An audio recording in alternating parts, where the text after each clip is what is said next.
ವಿದ್ಯುತ್ ಕ್ಷೇತ್ರ ಖಾಸಗೀಕರಣ ವಿರೋಧಿಸಿ ತರೀಕೆರೆಯಲ್ಲಿ ವಿವಿಧ ಒಕ್ಕೂಟಗಳ ಧ್ವನಿ. ಕರ್ನಾಟಕ ವಿದ್ಯುತ್ ಪ್ರಸರಣ ನಿಗಮ, ನಿಯಮಿತ ನೌಕರರ ಸಂಘಗಳ ಒಕ್ಕೂಟ, ವಿದ್ಯುತ್ ಗುತ್ತಿಗೆದಾರರ ಸಂಘ ಹಾಗೂ ರೈತಪರ ಸಂಘಟನೆಗಳ ಸಂಯುಕ್ತಾಶ್ರಯದಲ್ಲಿ ಟಾಟಾ ಪವರ್ ಸಂಸ್ಥೆಯು ಕರ್ನಾಟಕದಲ್ಲಿ ವಿದ್ಯುತ್ ವಿತರಣೆ ನಿರ್ವಹಿಸಲು ಕರ್ನಾಟಕ ವಿದ್ಯುತ್ ನಿಯಂತ್ರಣ ಆಯೋಗಕ್ಕೆ ಸಲ್ಲಿಸಿರುವ ಅರ್ಜಿಯನ್ನು ವಿರೋಧಿಸಿ ತರೀಕೆರೆ ಮೆಸ್ಕಾಂ ಉಪ ವಿಭಾಗದ ಕಚೇರಿ ಆವರಣದಲ್ಲಿ ದ್ವಾರಸಭೆ ನಡೆಸಲಾಯಿತು. ಸಭೆಯಲ್ಲಿ ಮಾತನಾಡಿದ ಸಂಘಟನೆಗಳ ಮುಖಂಡರು, ವಿದ್ಯುತ್ ವಿತರಣಾ ಕ್ಷೇತ್ರದಲ್ಲಿ ಖಾಸಗಿ ಕಂಪನಿಗಳಿಗೆ ಅವಕಾಶ ನೀಡುವುದರಿಂದ ನೌಕರರು, ಗ್ರಾಹಕರು ಹಾಗೂ ರೈತರ ಹಿತಾಸಕ್ತಿಗೆ ಧಕ್ಕೆಯಾಗುವ ಸಾಧ್ಯತೆ ಇದೆ ಎಂದು ಅಭಿಪ್ರಾಯಪಟ್ಟರು. ವಿದ್ಯುತ್ ಕ್ಷೇತ್ರ ಸಾರ್ವಜನಿಕರ ಸ್ವತ್ತು, ಜನರ ಆಸ್ತಿಯಾಗಿರುವ ವಿದ್ಯುತ್ ವ್ಯವಸ್ಥೆ ಜನರ ಹಿತಕ್ಕಾಗಿ ಉಳಿಯಬೇಕು. ಕೆಇಆರ್ಸಿ ಟಾಟಾ ಪವರ್ ಸಲ್ಲಿಸಿರುವ ಅರ್ಜಿಯನ್ನು ತಿರಸ್ಕರಿಸಬೇಕು ಎಂದು ಆಗ್ರಹಿಸಿದರು. ಖಾಸಗೀಕರಣದಿಂದ ಲಕ್ಷಾಂತರ ರೈತರು ಕೃಷಿ ಪಂಪ್ಸೆಟ್ಗಳಿಗೆ ದೊರೆಯುತ್ತಿರುವ ಉಚಿತ ವಿದ್ಯುತ್ ಸೌಲಭ್ಯ ಮುಂದುವರಿಯುವ ಬಗ್ಗೆ ಅನಿಶ್ಚಿತತೆ ಉಂಟಾಗುವ ಸಾಧ್ಯತೆ ಇದೆ. ಕೃಷಿ ಚಟುವಟಿಕೆಗಳಿಗೆ ಅಗತ್ಯವಾದ ವಿದ್ಯುತ್ ಪೂರೈಕೆ ಹಾಗೂ ರೈತರ ಹಿತಾಸಕ್ತಿಗೆ ಮೊದಲ ಆದ್ಯತೆ ನೀಡಬೇಕು ಎಂದು ಹೇಳಿದರು. ಸರ್ಕಾರದ ಗೃಹಜ್ಯೋತಿ, ಕುಟೀರ ಜ್ಯೋತಿ ಸೇರಿದಂತೆ ವಿವಿಧ ಯೋಜನೆಗಳ ಮೂಲಕ ಲಕ್ಷಾಂತರ ಕುಟುಂಬಗಳು ಪ್ರಯೋಜನ ಪಡೆಯುತ್ತಿವೆ. ಖಾಸಗೀಕರಣದಿಂದ ಈ ಯೋಜನೆಗಳ ಅನುಷ್ಠಾನಕ್ಕೆ ಹಾಗೂ ಜನಸಾಮಾನ್ಯರ ಮೇಲಿನ ವೆಚ್ಚಕ್ಕೆ ಪ್ರತಿಕೂಲ ಪರಿಣಾಮ ಬೀರುವ ಸಾಧ್ಯತೆ ಇದೆ ಎಂದು ತಿಳಿಸಿದರು. ಖಾಸಗಿ ಕಂಪನಿಗಳು ವೆಚ್ಚ ಕಡಿತದ ಹೆಸರಿನಲ್ಲಿ ಸಿಬ್ಬಂದಿ ಕಡಿತ, ಗುತ್ತಿಗೆ ಆಧಾರಿತ ನೇಮಕಾತಿ ಹೆಚ್ಚಳ, ಸೇವಾ ಭದ್ರತೆ ಹಾಗೂ ಸೌಲಭ್ಯಗಳಲ್ಲಿ ಬದಲಾವಣೆ ಮಾಡುವ ಸಾಧ್ಯತೆ ಇದೆ.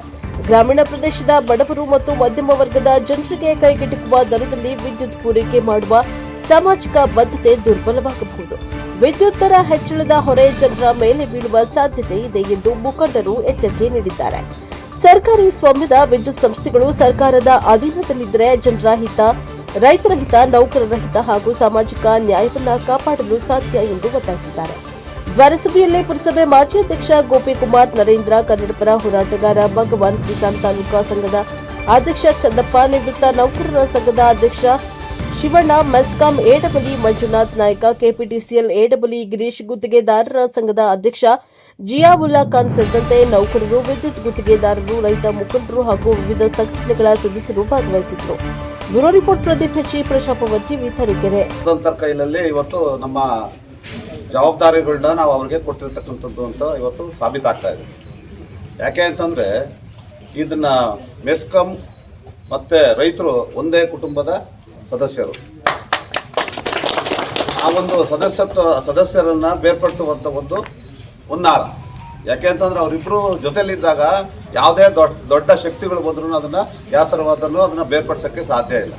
ಈಗ ಖಾಸಗೀಕರಣವನ್ನು ಭೂತವನ್ನು ತಂದಿದ್ದಾರೆ. ಈಗ ತಂದಿರತಕ್ಕಂಥದ್ದು ನಮ್ಮಿಬ್ಬರನ್ನ ಬೇರ್ ಮಾಡ್ತಕ್ಕಂಥದ್ದು. ಆ ರೈತರು ಒಂದು ಪಾರ್ಟ್ ಆದರೆ ಕೇಂದ್ರ ಸರ್ಕಾರಕ್ಕೆ ಬಟ್ಟು ಮಾಡಿ ತೋರಿಸ್ತಾ ಇತ್ತು.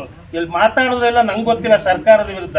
ನಾನು ನೇರವಾಗಿ ಮಾತನಾಡುವಂತ ವಿಷಯ ಇದೆ. ಏನು ರೈತ ಮುಖಂಡರೆ, ಏನು ಕರ್ನಾಟಕ ಸರ್ಕಾರ ಎಲ್ಲದನ್ನು ಖಾಸಗೀಕರಣ ಮಾಡ್ತಾರೆ ಅಂತೇಳಿ ಬಟ್ಟಿಟ್ಟು ಕೇಂದ್ರ ಸರ್ಕಾರಕ್ಕೆ ತೋರಿಸ್ತಾ ಇವತ್ತು ಇಲ್ಲಿ ಖಾಸಗೀಕರಣ ಕೊಟ್ಟಿದ್ರೆ ಎಷ್ಟರ ಮಟ್ಟಿಗೆ ನ್ಯಾಯ ಇದೆ ಈ ಕಾಂಗ್ರೆಸ್ ಸರ್ಕಾರದ ವಿರುದ್ಧ ನಾವು ಹೇಳ್ತೇವೆ. ಈ ಮೆಸ್ಕಾಂನಲ್ಲಿ ಸಣ್ಣ ಉದಾಹರಣೆ ಕೊಡ್ತೀನಿ. ಈ ಮೆಸ್ಕಾಂನಲ್ಲಿ ಗೋಪಣ್ಣರು ಹೇಳಿದ್ರು, ಇರೋದ್ರಲ್ಲಿ ನಮ್ಗೆ ಅತ್ಯಂತ ಬೇಗವಾಗಿ ಸಮರ್ಪಕವಾಗಿ ರೈತರಿಗೆ ಸ್ಪಂದಿಸ್ತಾ ಇದ್ದಾರೆ ಅಂತ. ಗೋಪಣ್ಣವ್ರೆ, ಇಲ್ಲಿ ಮೆಸ್ಕಾಂನಲ್ಲಿ ಒಟ್ಟು ಹುದ್ದೆಗಳ ಸಂಖ್ಯೆ 9,800 ಚಿಲ್ಲರೆ ಸಂಖ್ಯೆ. ಇಲ್ಲಿ ಕಾರ್ಯನಿರ್ವಹಿಸ್ತಾ ಇರ್ತಕ್ಕಂಥದ್ದು ಇಡೀ ಮೆಸ್ಕಾಂನಲ್ಲಿ 5,400 ಜನ ಅಷ್ಟು ಕೆಲಸವನ್ನು ಮಾಡ್ತಾ ಇದ್ದಾರೆ. ಡಬಲ್ ಡ್ಯೂಟಿ ಮಾಡ್ದಂಗೆ ಮಾಡ್ತಾ ಇದ್ದಾರೆ. ಇಂಥ ವ್ಯವಸ್ಥೆನ ಸರ್ಕಾರಕ್ಕೆ ಹೊರೆನೂ ತಪ್ಪಿಸಿ 9,000 ಜನಕ್ಕೆ ಕೊಡೋ ಸಂಬಳನ 5,000 ಜನಕ್ಕೆ ಕೊಡ್ತಾ ಇದ್ದಾರೆ. ಅಷ್ಟನ್ನು ಮಾಡಿ ನಿಮಗೆ ಅಂತ ನೀವು ಹೊಗಳುವಂತ ಸೇವೆಯನ್ನು ಮಾಡ್ತಾ ಇರ್ತಕ್ಕಂಥವರ ಮೇಲೆ ಗದಪ್ರಹಾರ. ಯಾಕೆ ಅಂದ್ರೆ ಇವತ್ತಿನ ದೃಷ್ಟಿಯಿಂದ ನಾವೆಲ್ಲ ಹೋರಾಟ ಮಾಡ್ತಾ ಇದೀವಿ. ಹಾಗಾಗಿ ಏನು ಹಿಂದೆ ನಮ್ಮ ಕೇಂದ್ರ ಸಮಿತಿಯ ನಿರ್ದೇಶನದ ಮೇಲೆ ಈಗ ಏನು ಕರ್ನಾಟಕ ರಾಜ್ಯದ ಎಲ್ಲ ಜನಪ್ರತಿನಿಧಿಗಳಾದ ಶಾಸಕರಿಗೆ ಒಂದು ಮನವಿ ಮುಖಾಂತರ ನಾವು ಮನವಿನ ಸಿಎಂ ಅನ್ನು ತಲುಪಿಸ್ತಾ ಇದೀವಿ.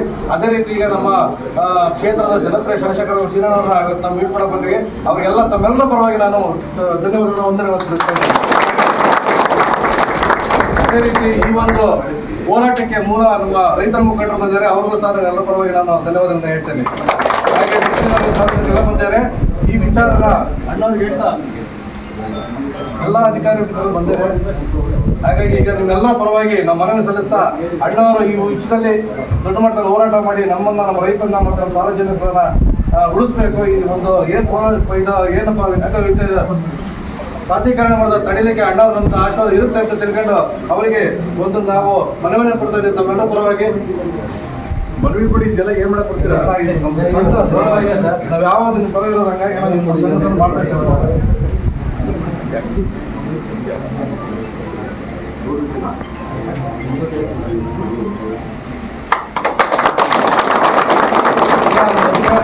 ನಮ್ಮೆಲ್ಲರ ಪರವಾಗಿ ಮನವಿಯನ್ನು ಸಲ್ಲಿಸ್ತಾ ಇದ್ದಾರೆ.